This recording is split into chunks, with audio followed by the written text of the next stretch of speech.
में जो उत्तर प्रदेश में रहने वाले दलित हैं, जो अपने कम्युनिटी के लोगों की आवाज़ उठाते हैं, जो अपने लोगों की आवाज़ बुलंद करते हैं, उन्हीं नेताओं को निशाने पे रख लिया जाता है और उनको टारगेट कर लिया जाता है। हमेशा से आपने देखा होगा कि किसी न किसी दलित पर किसी न किसी बात को लेकर मुकदमा हो जाता है, या फिर किसी न किसी दलित पर ये लोग उसको जाल फरोशी के मुकदमे में फंसाकर उसका कैरियर तबाह कर देते हैं। साथियों, आपको बता दें कि ये एक ऐसा मुकदमा है जो कि आदमी की आने वाली नस्ल क्या उसकी पूरी ज़िंदगी को तबाह कर दे। ये बेनुमा दाग है जो अभी एक जिस दलित से हम बात करने वाले हैं उसके ऊपर केस लगा है। सबसे पहले हम आपको बता दें, रामपुर के बहुत ही जाने माने नेता हैं, दलित नेता कहे जाते हैं, महेश सागर। इनके ऊपर एक इनके ऊपर पठान एक महिला हैं, उन्होंने 376 का मामला दर्ज करवाया है और वो मामला 2022 से चल रहा है। आपको बता दें कि कोई अगर दलित नेता किसी भी प्रकार से आगे बढ़ रहा है तो उसको रोकने की हर वो कोशिश की जाती है कि किसी न किसी तरीके से ये अपने दलित कम्युनिटी की, दलित लोगों की, अपने समाज के लोगों की आवाज़ नहीं उठा पाए। 376 के आरोपी हैं दलित नेता महेश सागर। हम इनसे बात करेंगे और पूरे मामले की जानने की कोशिश करेंगे कि जो इन पे अभी 376 का रेप का जो मामला चल रहा है वो क्यों चल रहा है और क्यों इन्होंने राष्ट्रपति जी से इच्छा मृत्यु की मांग की है। बहुत बहुत स्वागत है आपका। धन्यवाद आपका। आप पे 376 का मामला लगा है और आपने 15 अगस्त को राष्ट्रपति द्रौपदी मुर्मू जी से इच्छा मृत्यु की मांग की है। सबसे बड़ा कारण आप हमें ये बताएं कि वो इच्छा मृत्यु की मांग क्यों? देखिए, जब न्याय करने वाले अन्याय करने लगेंगे तो न्याय कहाँ मिलेगा। इच्छा मृत्यु 15 अगस्त को इसलिए मैंने मांगा है, उस दिन देश आज़ाद हुआ था और मैं भी चाहता हूँ इस देश से जिस तरह दलितों को निशाना बनाकर अपमानित कर कर उन्हें मिटाने की कोशिश की जा रही है, अपराधी बनाने की कोशिश की जा रही है, तो इससे अच्छा है कि मैं इच्छा मृत्यु मांगूं और अपना जीवन समाप्त कर दूं। सर, जो आप पे 376 का मामला जो मुस्लिम कम्युनिटी से जो महिला आती हैं उन्होंने लगाया है, वो मामला कब लगा था और क्यों लगा था? देखिए, वो मुस्लिम महिला तो एक नाम है।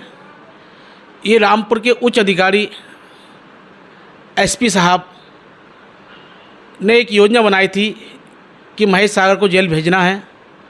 इस बात का खुलासा मुझे चौकी इंचार्ज पूजा पीला तालाब ने किया कि हमारा कोई दोष नहीं है, आप कप्तान साहब से बात कर लीजिए। मैंने कि क्यों? तो उन्होंने बताया कि आपने कोई शिकायत की थी कप्तान साहब की। तो मैंने कहा शिकायत नहीं थी, मेरी मांग थी। देखिए, दलितों का भी वही योगदान है सरकार बनाने में भी और देश चलाने में भी जो सबका है। तो दलितों के नाम पर अन्याय नहीं होना चाहिए। इसलिए मैंने SC/ST आयोग से मांग की थी कि रामपुर के अंदर जितने थाने हैं उन थानों में भी आरक्षण व्यवस्था लागू की जाए, उन्हें भी उसका लाभ दिया जाए।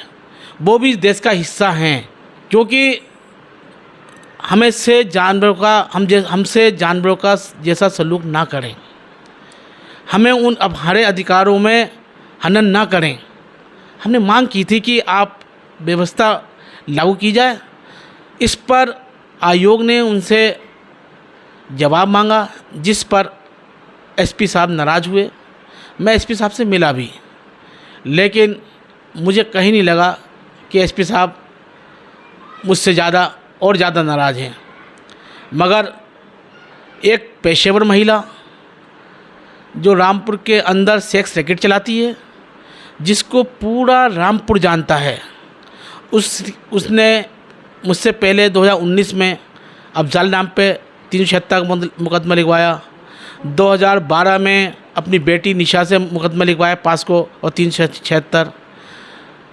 माँ ने और इन स्वयं सब ने मिलकर जिला अस्पताल में 2020 में तोड़फोड़ की, वहाँ मुकदमा इनके खिलाफ़ लिखा, 12 लोगों के खिलाफ चार्जशीट लगी और 2020 में ही एक मुकदमा और लिखा गया भान चोरी, जो इसके भतीजे आजम के पुत्र अदनान पर लिखा गया, जिसमें गैंगस्टर भी लगी।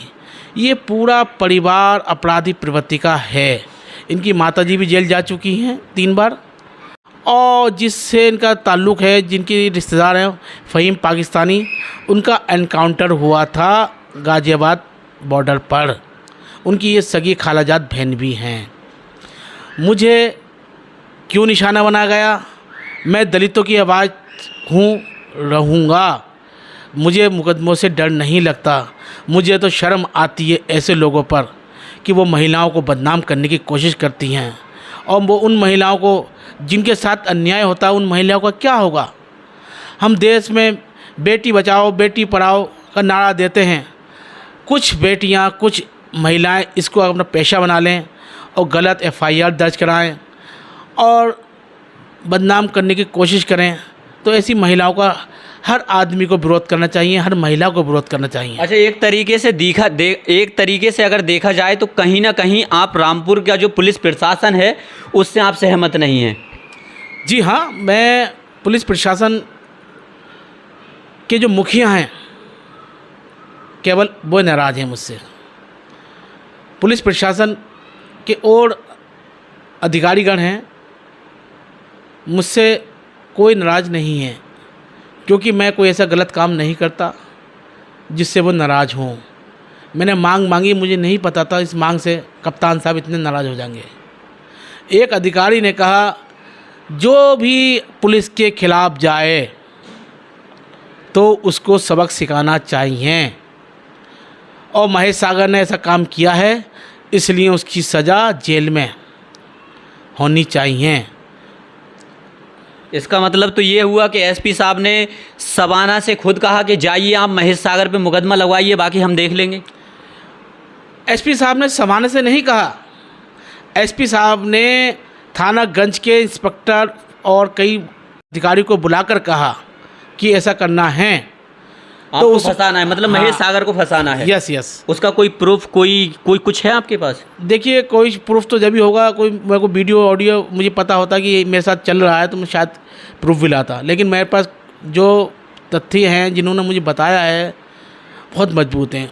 और महिला जो मेरे लिए चुनी गई, उस महिला का जो संबंध है पूजा यादव चौकी इंचार्ज से है, और पूजा यादव इस चीज़ को पूरी अच्छी तरह जानती थी, उसके चरित्र के बारे में अच्छी तरह जानती थी, वो क्या करती है, क्या वो करती है। क्योंकि महिला ने पूजा यादव जी को कई गिफ्ट दिए, साड़ियाँ दी और सूट दिए, तो महिला का उनका बहुत अच्छा संबंध था। देखिए, इसका तो आप अगर जांच करानी चाहते हैं और न्याय दिलाना चाहते हैं मुझे, तो आप पूजा यादव का की कॉल डिटेल निकाल ली जाए और शबाना की, तो आपको ये पता चल जाएगा ये योजना 18 से पहले कितनी बार पूजा यादव की बात हुई है शबाना से, और कितनी बार उस शबाना को बुलाया गया थाने के अंदर। इसका मतलब तो साफ ये है कि आपको कहीं ना कहीं फंसाने की प्लानिंग की गई, और आपको उस प्लानिंग के तहत जब आपने अपने लोगों की आवाज़ उठाई तो कहीं ना कहीं आपको फंसा दिया गया। हाँ, केवल इतना था कि मैं मुकदमा लिख जाए, मैं इनके हाथ पर जोड़ लूँ और मामला रफा दफा हो जाए, कि कल को मैं किसी की भी तरह अपने समाज के लोग की आवाज़ को बुलंद नहीं कर सकता करूं। मगर ऐसा, मैं बाबा साहब का सच्चा सिपाही हूं, और बाबा साहब का मैंने बहुत समय देखा है, जो पिक्चर देखता हूं, नाटक देखे, कि उस समय कोई खड़ा होने को तैयार नहीं था। उस समय उन्होंने वो संघर्ष करके हमें आज अच्छे कपड़े पहनने का अधिकार दिलाया, अच्छे होटल में खाने का। आज हमें दुनिया सागर साहब कह रही है, सिर्फ बाबा साहब की संघर्षों की वजह से। हमें किसी ने नहीं दिया कुछ, हमें डॉक्टर BR अम्बेडकर जी के संघर्षों से हमें मिला है, और उन्होंने अपने परिवार को छोड़ के हमें ये सब सुविधा दिलवाई हैं। आज हमारे लोग BB और TV में मस्त हो गए हैं, इसलिए वे आंदोलन करने में और संगठन होने में और संघर्ष करने में नाकाम हैं। उसी का फ़ायदा ये लोग उठा रहे हैं। अच्छा, अब आपका अगला कदम क्या रहेगा? अगर आपके सवालों के सही जवाब नहीं दे पाया प्रशासन, फिर आपका अगला कदम क्या रहेगा? देखिए, अगला कदम मैंने तय करा है कि मैं इच्छा मृत्यु चाहता हूं, और मैंने महामहिम राष्ट्रपति जी से, महामहिम माननीय प्रधानमंत्री और जिला अधिकारी रामपुर को पत्र, और मुख्यमंत्री जी को आज GRS पर पोर्टल पर इच्छा मृत्यु की मांग की है। और 20 रजिस्ट्री मैंने हिंदुस्तान के आयोगों को और प्रमुख सचिव, गृह सचिव, DGP, राष्ट्रीय महिला आयोग, राष्ट्रीय मानवाधिकार आयोग, राष्ट्रीय अनुसूचित जनजाति आयोग आदि को पत्र भेजकर अपनी मांग की है, या तो मुझे न्याय दिलवाएं, नहीं तो मुझे इच्छा मृत्यु की अनुमति दें। ये महेश सागर हैं और कहीं ना कहीं इनकी बातों से इनका ऐसा कहना है कि मैं दलित समाज की आवाज़ें उठाता हूं, तो इसलिए मुझे यहाँ के लोगों ने और ख़ास करके जो यहाँ के एसपी साहब हैं, इन्होंने मुझे टारगेट किया। इन लोगों ने एक जाल बनाया और उस जाल में मुझे फंसाया गया, क्योंकि अगर मैं दलित समाज की आवाज़ नहीं उठाता तो शायद आज मैं भी उसी तरह घूम रहा होता जिस तरह से आप सब लोग घूम रहे हैं। हम अभी जो आरोपी हैं महेश सागर, हमने इनसे बातचीत की और पूरे मामले को जानने की कोशिश की। बाकी आपको बता दें, इनने इच्छा मृत्यु की मांग कर ली है। 15 अगस्त आने वाला है और 15 अगस्त पे इन्होंने कहा है कि अगर प्रशासन ठीक तरह से इस मामले में जांच नहीं कराता है तो मैं इच्छा मृत्यु करने की मुझे सरकार एकदम परमिशन दे दे, मैं इच्छा मृत्यु करूंगा। बाकी जो भी बात रहेगी 15 अगस्त के बाद हम आपको ज़रूर बताएंगे। खबरों के लिए आप देखते रहिए सोशल प्लेटफॉर्म 108। मैं हूं आपके साथ अनिल। जय हिंद, जय भारत, वंदे मातरम।